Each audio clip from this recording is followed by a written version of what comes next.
ونعوذ بالله من شرور أنفسنا ومن سيئات أعمالنا من يهده الله فلا مضل له ومن يضلل فلا هادي له أشهد أن لا إله إلا الله وحده لا شريك له وأشهد أن محمدا عبده ورسوله اللهم صل وسلم وبارك على حبيبنا وسيدنا ونبينا محمد وعلى آله وأصحابه ومن تبعهم بإحسان إلى يوم الدين أما بعد.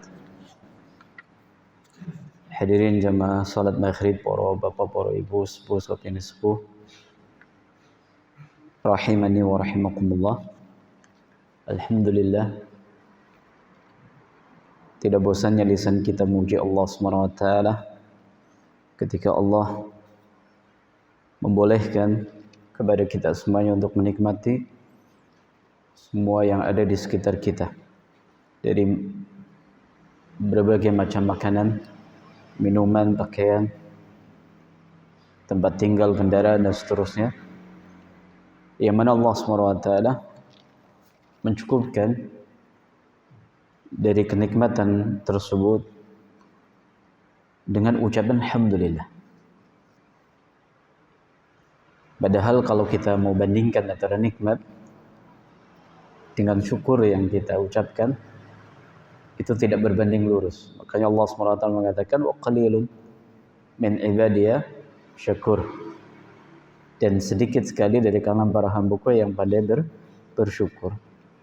Oleh karena itu orang beriman ketika menyadari banyaknya nikmat Allah SWT, lisannya akan senantiasa memuji Allah SWT, dan zikir Alhamdulillah bisa kita ucapkan kan kapanpun, dimanapun, baik ketika kita sehabis sholat, sebelum sholat, berangkat sholat, pulang sholat, bahkan bisa di sela-sela aktivitas kita di jalan, ibu-ibu lagi nyapu, ibu-ibu lagi masak, Alhamdulillah. Apalagi kalau dibarengi dengan penghayatan, Alhamdulillah, diberi kesehatan, Alhamdulillah, diberi umur panjang, Alhamdulillah, bisa nunggoni anak putu, Alhamdulillah, Alhamdulillah. Ya Alhamdulillah, pada kesempatan malam hari ini kembali kita bisa bermuwajahah setelah sebelumnya kami mohon maaf cukup lama liburnya, dan pengajian kalau ustadznya nggak konsisten, jamaahnya juga bikin malas untuk hadir. Mudah-mudahan ya Allah SWT ya ampuni kami, dan semoga ini tidak mengurangi khidmah dari jamaah semuanya, karena saya yakin ada para asatidz lain, para ustadz lain yang hadir di meja ini untuk menyampaikan ilmu yang mungkin lebih, bahkan mungkin bukan lagi mungkin akan, tapi mereka lebih kredibel dalam keilmuan dan wawasan. Ini yang pertama, kita bersyukur kepada Allah. Kemudian yang kedua, salawat iring salam semoga senantiasa terlimpah tercurah kepada qudwah kita, suri teladan kita, Nabi besar Nabi Agung Muhammad sallallahu alaihi wasallam. Semoga kita semuanya kelak pada hari kiamat diizinkan Allah SWT untuk mendapatkan syafaatnya Nabi sallallahu alaihi wasallam.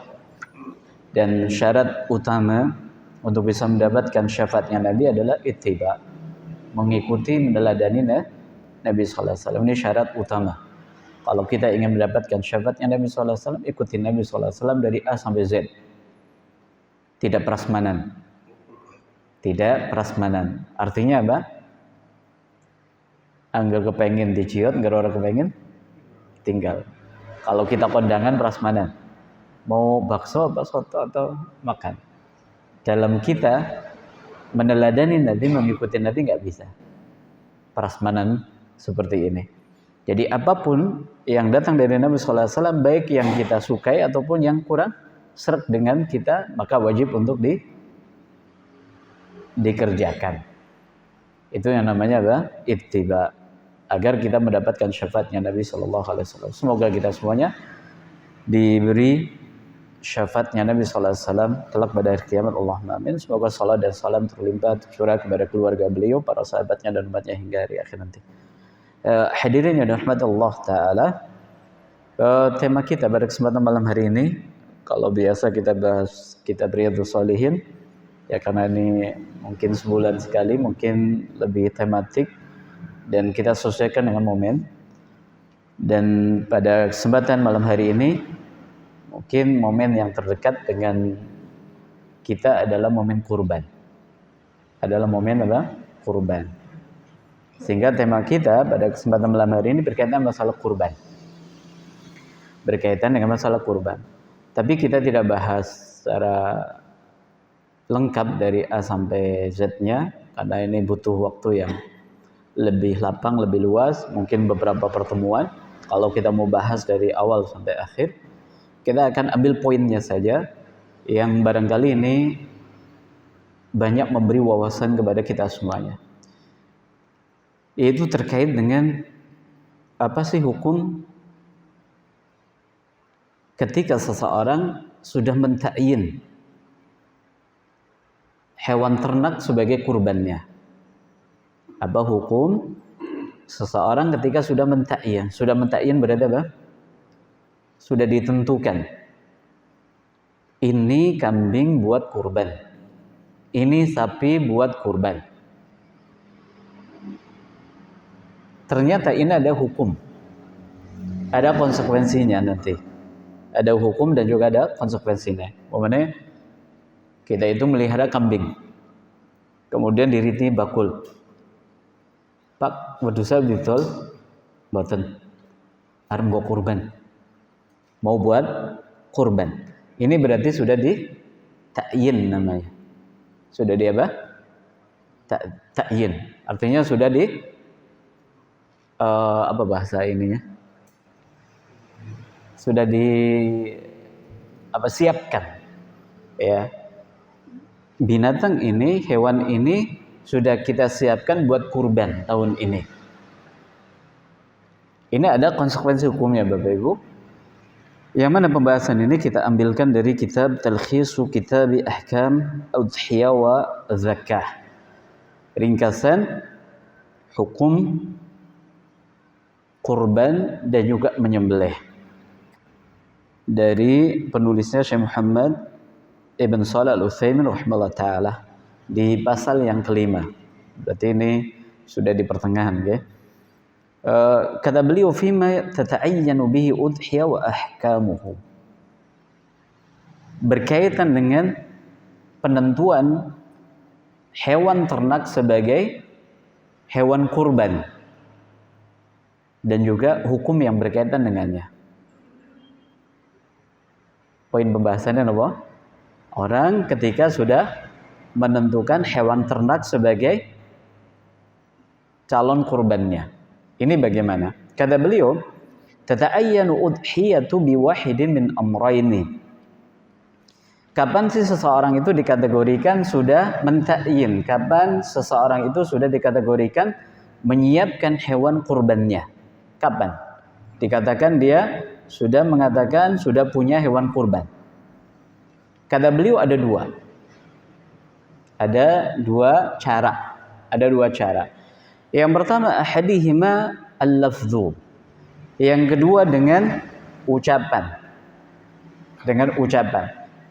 Seperti mengatakan hadhi udhiyatun qasidan insya'u ta'yiniha. Seperti kayak kita berikan contoh tadi. Panjenengan umumnya ngingu sapi atau kambing, ya. Kemudian ketika ada orang mau beli, panjenengan bilang, enggak, ini kambing mau buat kurban saya. Ini dengan apa? Redaksi ucapan. Ya, dengan redaksi ucapan. Berarti kambing ini sudah siapkan buat kurban. Ya, sudah disiapkan buat kurban. Ini berbeda. Fa amma in qasada al-ikhbar amma yuridu biha fil mustaqbal fa innaha la tata'ayyanu bidzalik. Tapi beda ketika panjenengan bilang kambing ini insya Allah rencananya mau buat kurban. Ini beda hukum. Lihat. dari redaksi yang diucapkan itu bisa mempengaruhi hukum. Kalau yang pertama apa? Ini kambing mau buat kurban. Kalau yang kedua, rencananya insya Allah kambing ini mungkin mau buat kurban. Jadi belum ada kepastian. Ini namanya ikhbar. Jadi memberitahukan kepada orang ada kemungkinan ini kambing mau buat kurban. Maka yang seperti ini beda dengan hukum yang pertama. Saya dipahami ya? Tahu perbedaannya ya? Insyaallah. Tayyib. Ini yang pertama. Kapan seseorang dikategorikan telah mentain binatang ternak sebagai calon kurbannya? Yang pertama dengan ucapan. Yang kedua, al-fi'lu, dengan tindakan, dengan perbuatan. Wa huwa naw'an. Ini ada dua. Kalau yang bentuknya perbuatan, berarti nggak ada ucapan, tapi langsung tindakan nyata. Ini ada dua bentuk. Yang pertama, dzabhuha biniyatin udhiyah. Yang pertama adalah dia sembelih hewan ternaknya dengan niat ini sebagai kurban. Jadi nggak ada niat, nggak ada apa. Tapi di hari tanggal 10 Dzulhijjah, panjenengan keluarkan kambing, kemudian sembelih. Niatnya ini buat kurban. Berarti ini sudah dikategorikan kambingnya adalah kambing untuk sembelihan kurban. Bukan untuk dimakan dagingnya tok, tapi diniatkan untuk kurban. Ini yang pertama. Jadi langsung apa? Nggak ada niat, mungkin nggak ada rencana. Memang dari awal nggak ada rencana. Ketika punya kambing, panjenengan mungkin karena didol, mungkin ya golet badi. Tapi begitu tanggal 10, anak kertengati. Begitu pulang sholat hari raya Idul Adha, nggak ada niat. Tapi lihat ke sana kemari lagi pada potong hewan kurban. Akhirnya udah dikeluarkan, kemudian disembelih. Niatnya buat kurban. Berarti ini sudah ditakyin. Ini masuk binatang kurban. Yang kedua, syira'uha biniyatil udhiyah. Yang kedua adalah beli hewan ternak dengan niat untuk kurban. Dengan niat untuk kurban. Makanya kayak sekarang ya. Kita sudah keliling, lihat ke petani, kemudian ada yang cocok. Kemudian kita kasih DP. Atau mungkin bayar separuh. Nanti hari HA dilunasin. Berarti dengan tindakan kita membeli hewan tersebut sudah sama dengan apa? Mentakyin. Berarti sapi ini sudah kita tentukan sebagai calon kurban kita. Ada berapa berarti? 2. Dengan tindakan menyembelih, yang kedua dengan beli. Ya, dengan beli. Soalnya nanti beda lagi. Ketika panjenengan beli, kemudian nggak ada niat untuk kurban, mungkin mau jualan lagi, bisa kan cari selisih harga, ya beli 24 juta, dijual 26 juta umumnya, lumayan dapat 2 juta. Kalau niatnya memang bukan untuk kurban, berarti masih boleh nanti. Tapi kalau sudah diniatkan buat kurban, nanti ada konsekuensi hukumnya. Berarti ada 2. Sekarang konsekuensinya, kata beliau, wa idza ta'ayyanatil udhiyatu ta'allaqa biha ahkam. Kalau sudah ditentukan, diproyeksikan bahwa ini adalah hewan kurban saya, maka ada konsekuensi hukum. Perhatikan, ada konsekuensi hukum. Setidaknya ada 7. Ada 7 poin. Yang pertama, al-awwal annahu la yajuzu at-tasarrufu fiha bima yamna'u tadhiyatu biha min bai'in wa hibbatin wa rahnin wa ghairiha. Yang kedua kata beliau adalah tidak boleh dialihfungsikan. Tidak boleh apa? Dialihfungsikan.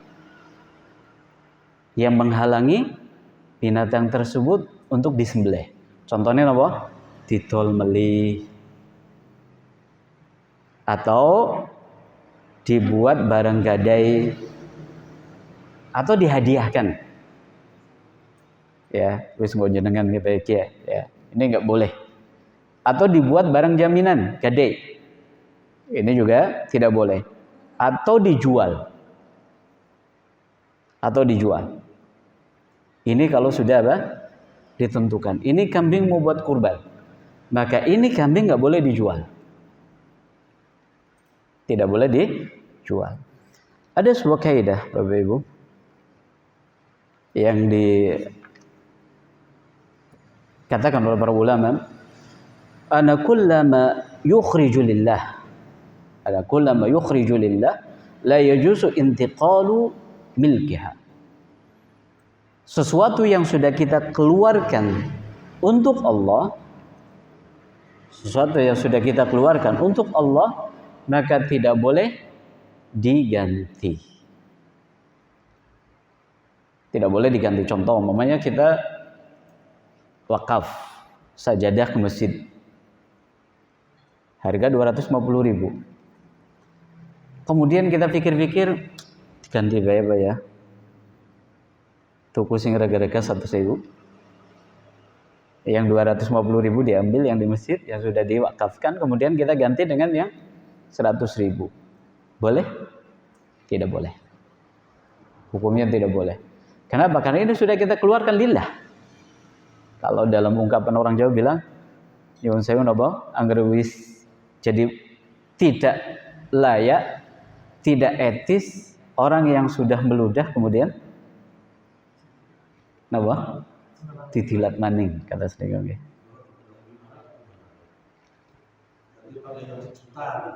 Iya, nanti belum ini. Jadi sebentar. Tidak boleh diganti kalau sudah dikeluarkan untuk Allah, kecuali dalam satu kasus. Itu ketika diganti dengan yang lebih baik. Kecuali kalau diganti dengan yang lebih baik. Jadi tadi 250.000 sajadah, kita ganti yang harganya 500.000. Monggo. Diperbolehkan. Berarti kalau kambing tadi sudah kita siapkan, ini buat kurban saya, harga umpamanya 3.500.000. Kita jual lagi karena mau kita belikan yang harga 5 juta. Tapi perhatikan nggih, harga itu bukan sebagai kriteria satu-satunya dalam penggantian tadi. Karena bisa jadi harga 5 juta dengan kambing yang 3,5 juta tadi ternyata dari sisi gemuk ini lebih gemuk. Atau mungkin dari sisi gagahnya ini lebih gagah. Kenapa? Tanduknya ya, atau posturnya. Kan kata sendiri okay? Belum tentu harga 5 juta itu yang lebih baik, lebih gemuk kayak gitu. Kayak gitu namanya. Ya, maka perhatikan juga kriteria yang lainnya. Kalau umpamanya mau diganti yang sudah ditakyin tadi dengan yang lebih mahal, maka lihat dari sisi gemuknya, dari sisi bagusnya, dari sisi kesempurnaan fisiknya kayak gitu. Kenapa? Karena kaidahnya orang kalau kurban pilih yang terbaik.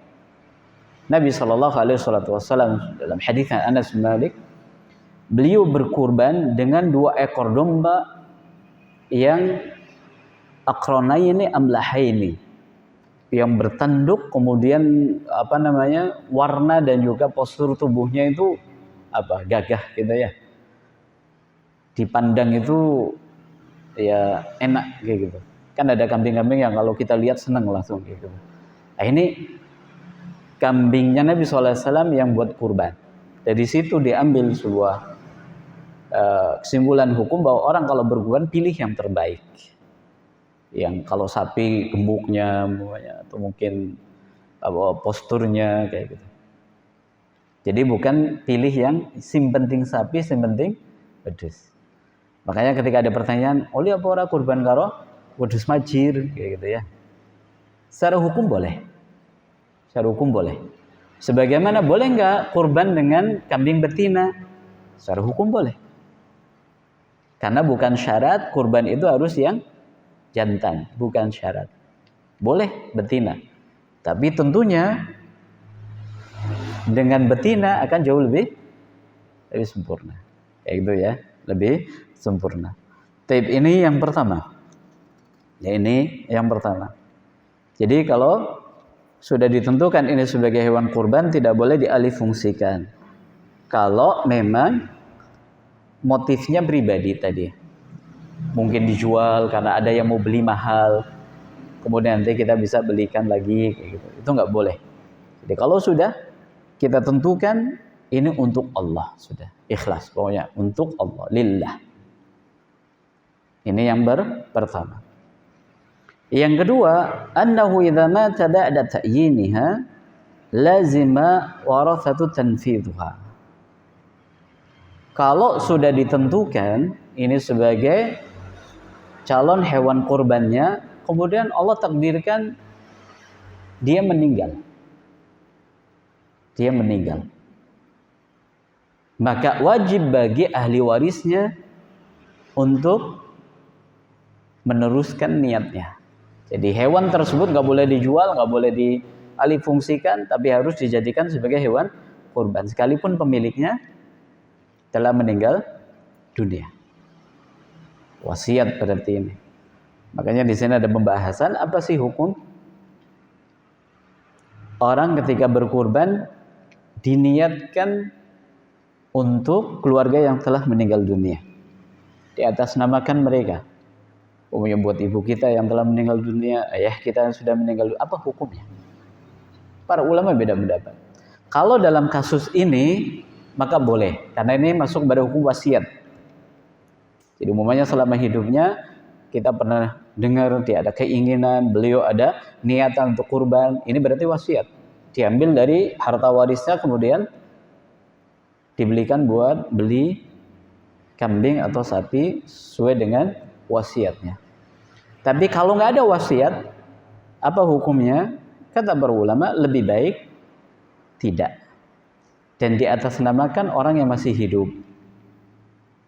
Alasannya, Nabi SAW selama 10 tahun di kota Madinah selalu berkurban setiap tahunnya. Tidak ada penjelasan beliau berkurban atas nama istrinya Khadijah radhiyallahu taala anha yang telah wafat, atau putri-putrinya beliau, putra-putri beliau yang wafat lebih dahulu, atau pamannya Hamzah radhiyallahu taala anha. Ini menjelaskan bahwa itu bukan suatu yang dianjurkan. Jadi kalau panjenengan mau kurban di atas namakan orang yang masih hidup. Ya, di atas namakan atas nama orang yang masih hidup. Adapun nanti beda lagi ketika niat pahalanya dibagi kepada orang yang telah meninggal dunia, boleh. Makanya nanti ada fikih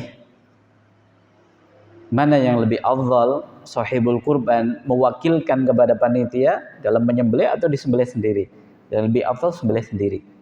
Karena dalam niatnya nanti bisa dia sertakan keluarganya yang telah meninggal dunia. Ya Allah, ini kurban hamba, ya terimalah, dan ini kurban untuk keluarga hamba, ya baik yang masih hidup ataupun yang telah meninggal dunia. Itu niatnya nanti. Ya.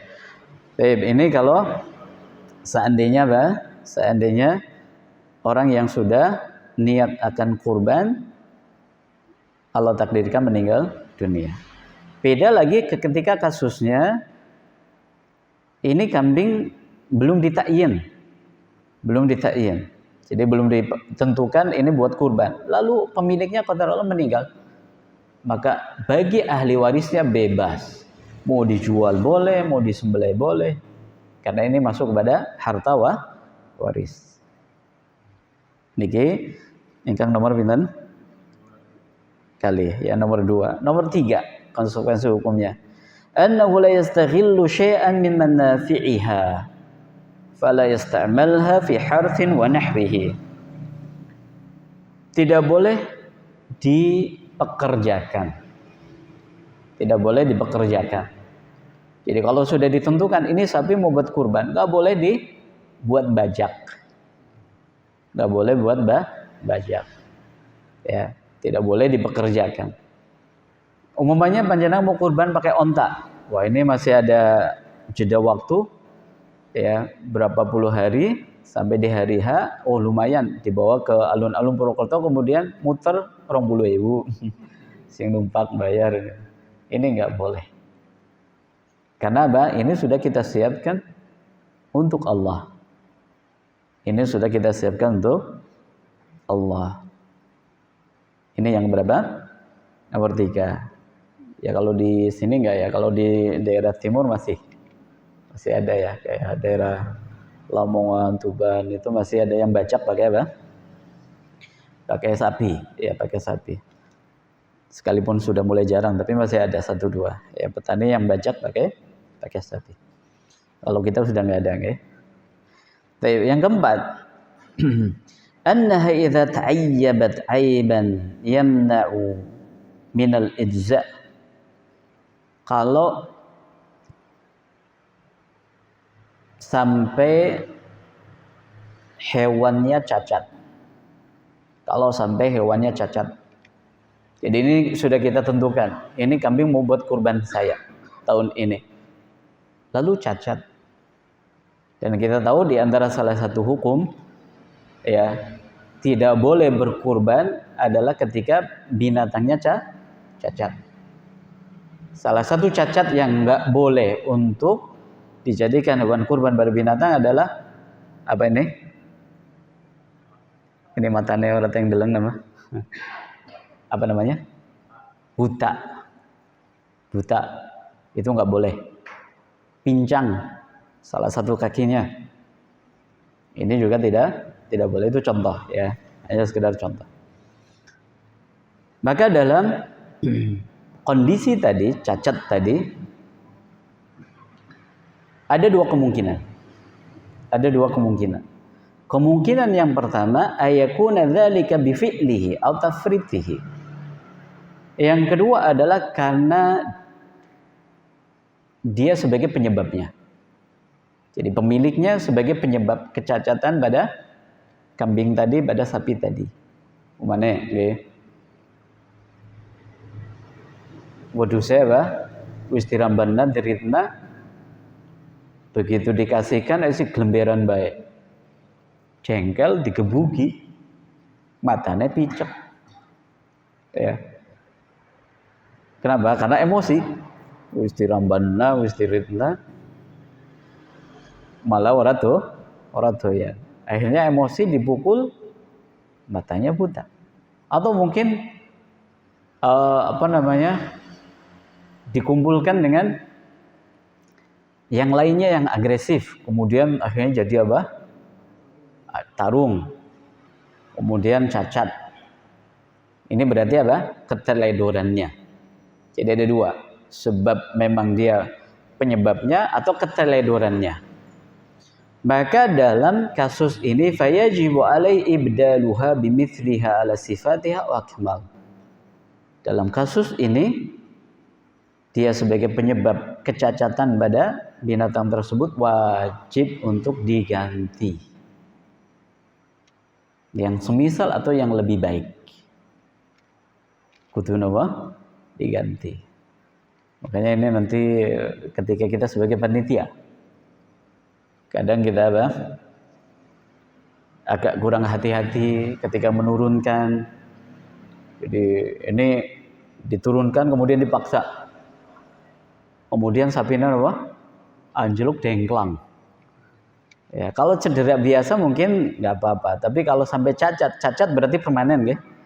Kalau mungkin begitu turunkan dengklang, mungkin besok bisa sembuh, nggak apa-apa.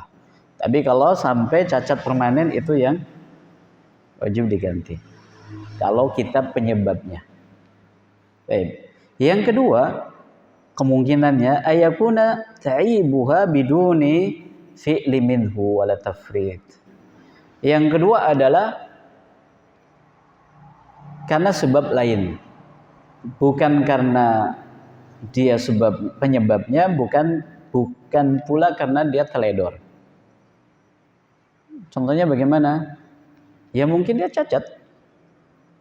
Mungkin karena kita sudah jaga, kita sudah hati-hati, kemudian dia kejepit pagar umpamanya nggih. Akhirnya sampai dengklang. Ya, berarti ini bukan kecerobohan kita, bukan keteledoran kita, bukan kita sebabnya. Kalau seperti itu kasusnya, maka kata beliau fayadbahuha, disembelih dengan kondisinya.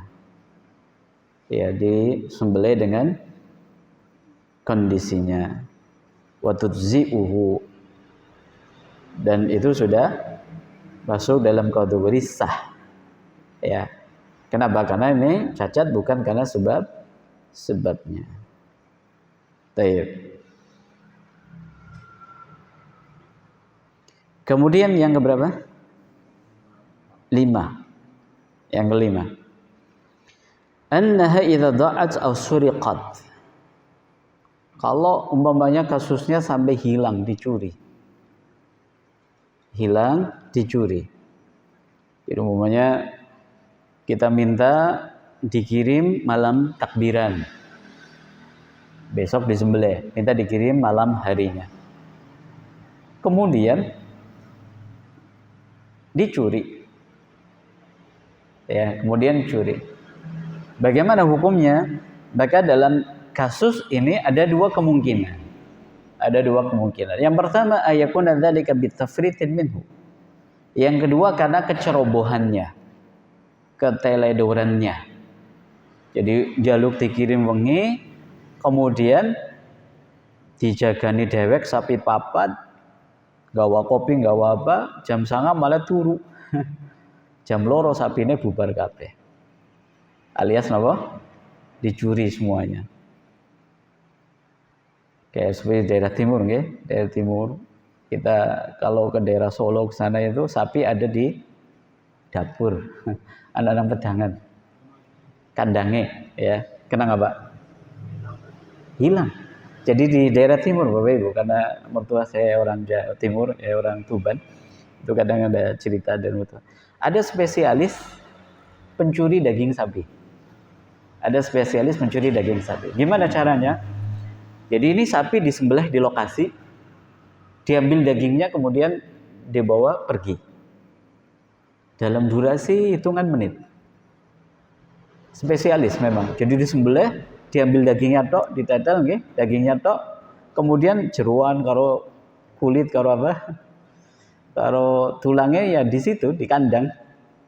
Dagingnya tok yang dibawa. Ini spesialis. Makanya salah satu alasan kenapa kok sapine nang pedangan. Ya ben apa? Ben ora dicolong nggih. Baik. Dalam kasus tadi dicuri ya, padahal sudah kita tentukan ini mau buat kurban. Kalau ini keteledorannya, maka dia wajib untuk mengganti. Wajib untuk menggantinya. Kenapa? Karena sudah ditentukan.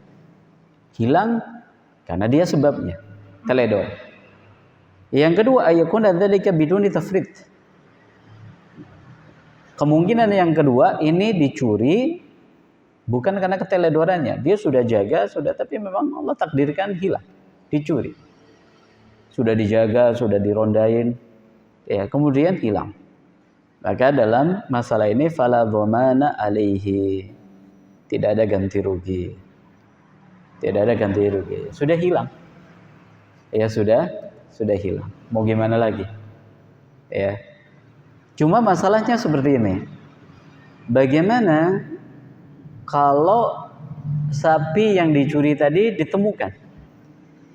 Ditemukan. Oh, nang pasar A, umpamanya. Ditemukan. Kita tahu karena kita sudah beri tanda atau umpamanya kita sudah foto posting di Facebook. Jadi ciri-cirinya kita Pak, oh ada di pasar A. Bagaimana? Maka kita sembelih. Kita ambil kemudian kita sembelih. Walaupun ditemukan sudah keluar waktunya. Umpamanya ditemukan tanggal 20 Dzulhijjah. Menyembelihkan tanggal 10, 11, 12, 13, 4 hari. Ini waktu menyembelih. Ditemukan tanggal 20 Dzulhijjah. Bagaimana? Diambil sapinya kemudian disembelih. Sekalipun apa? Sudah keluar waktu dan itu sudah itu dalam kategori kurban, ya. Kenapa? Karena dia menyembelih di luar waktu bukan karena sengaja, akan tapi karena apa? Dicuri tadi, ya. Kenapa kok nggak gugur saja hukumnya? Karena ini binatang sudah kita apa? Takyin tadi. sudah kita tentukan untuk buat kurban, maka konsekuensi hukumnya tadi. Kemudian yang keenam, ana idza talifat. Talifat itu terjemahnya rusak ya, rusak. Sedikit beda dengan cacat tadi. Kalau rusak ini kayak seperti abang momennya mati sebelum waktunya, mendem mana nggih. Ngesuk arep disembelih, sikit dimpani apa? Godhong kulit umpamane, kemudian mendem, mati. Itu talif, ya talifat, ya rusak ya kalau terjemahan harfiahnya. Ya. Maka dalam hal ini kata beliau ada 3 kemungkinan. Yang pertama, sebabnya adalah di luar kemampuan manusia. Bencana alam, faktor alam, kayak gitu ya, ada wabah umpamanya.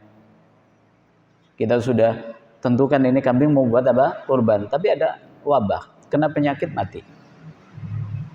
Ya. Kalau kasusnya seperti ini, maka tidak ada ganti rugi. Tidak ada ganti rugi. Yang kedua, ayakuna talifuha bi fi'li malikiha. Penyebabnya adalah pemiliknya. Jadi pemiliknya ini yang menyebabkan dia apa? Tadi mendem umpamanya. Umpamanya mau buat kurban timbane apa? Sambal geprek. Atau apa yang bikin mendem ya, sengaja ya ini mendem kayak gitu ya. Gara-gara apa? Dikasih makan itu dia keracunan. Ya. Maka dalam kasus ini fayajibu ali ayat bah badalaha, dia wajib untuk ganti dengan binatang yang lain. Karena ini sudah keburu mati. Ya. Wajib dia untuk menggantinya.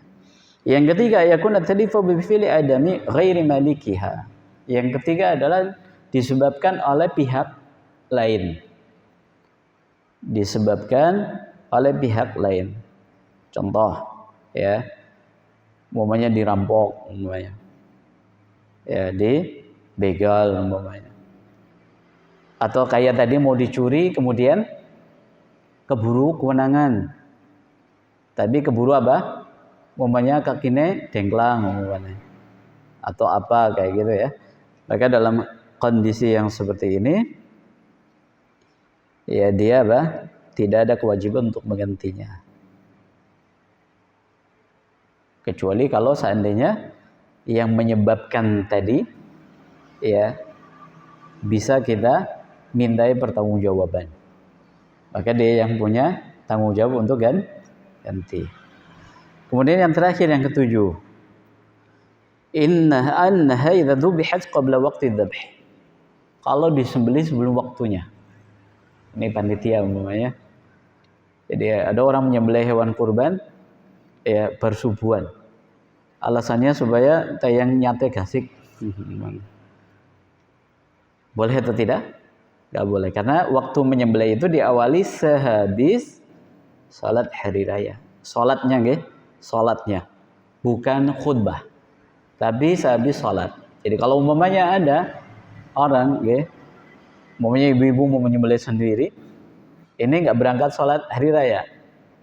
Kemudian kita dengar di masjid atau di lapangan sudah selesai sholat hari raya, kemudian langsung ambil pisau sembelih apa?